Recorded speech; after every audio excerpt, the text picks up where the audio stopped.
I want to tell you a little bit about my personal life. And you say, well, what, your personal life, what does that matter?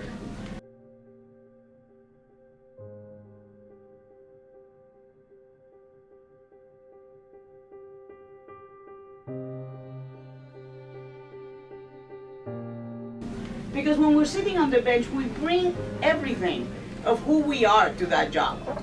How we perceive the facts, how we run our courtroom. It is about who we are. And so I want to tell you a little bit. Some of you know me really well, and some of you don't know me so well. So I bring to this job the mind of an immigrant. And what do I mean by that? Well, I was born in Cuba in 1959. I don't remember that revolution, but I remember being 6 or so, and I remember not having food on the shelves, and I remember the challenges and the obstacles that my parents faced. And when we left with nothing. We came here with nothing. I came to the United States as a teenager. And as a teenager, I didn't know the English language. I'm sure you can tell. You say, well, I don't know if you know it now, but, but we'll go with that. It was worse then. I didn't know it. And the experience that you have, I remember going to simple places like DMV, and my parents taking me along because they didn't know how to handle that situation. Now, I didn't know what was happening at DMV either, but they were looking at me to try to help them. And you know, you never forget that. You don't forget what it is like to have the timidity, the fear of not understanding process, of not having the language, not understanding the culture. And that influences me.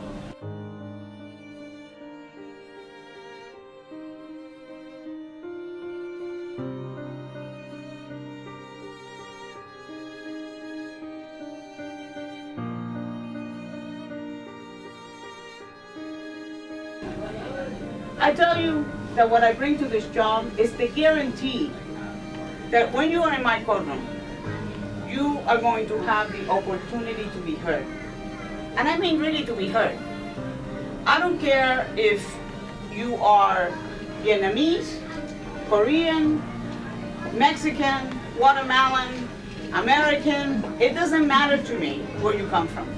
But you are going to be heard. And it doesn't matter to me. I see a lot of cases where only one side is represented. So you have one side represented, you have one side that is a self-represented litigant. And I don't care about that either.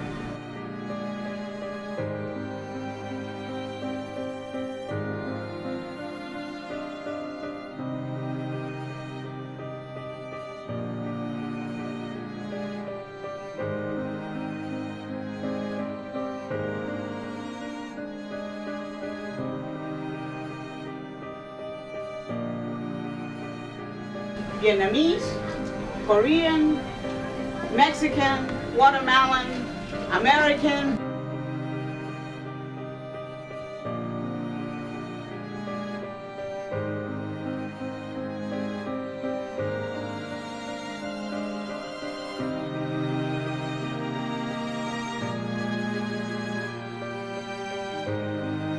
I see the fear with which they approach the table when they start.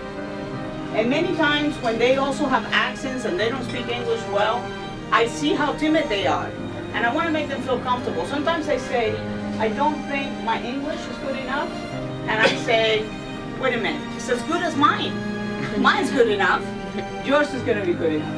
And I put them at ease because I want them to feel that they have an opportunity to be heard. Now, I bring this point because that's the kind of program I run.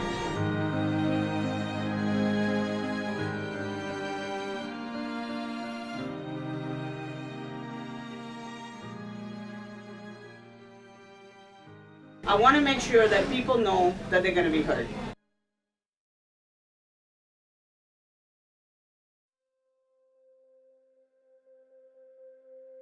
The other thing I bring to this process is that I take the time to explain to people why I rule the way I rule. You see, I tell them that you're not always going to win the case. I can't guarantee that. That's not what our Constitution guarantees. It guarantees process, and process means that you get heard by an impartial judge, and I want to explain to you, I don't have to legally, but I want to explain to you why I rule the way I rule.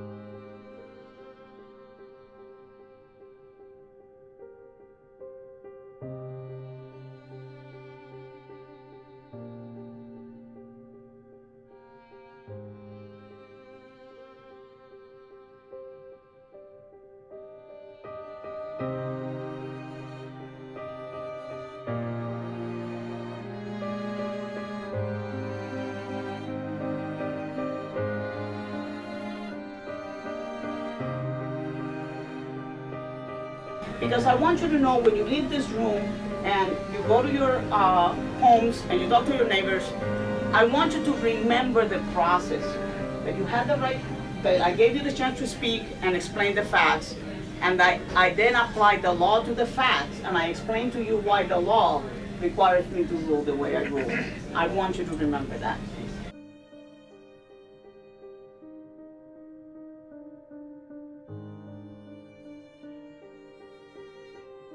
That is what I mean when I say that everybody who comes to my courtroom is treated with dignity and respect. And these are the values that I bring to the bench.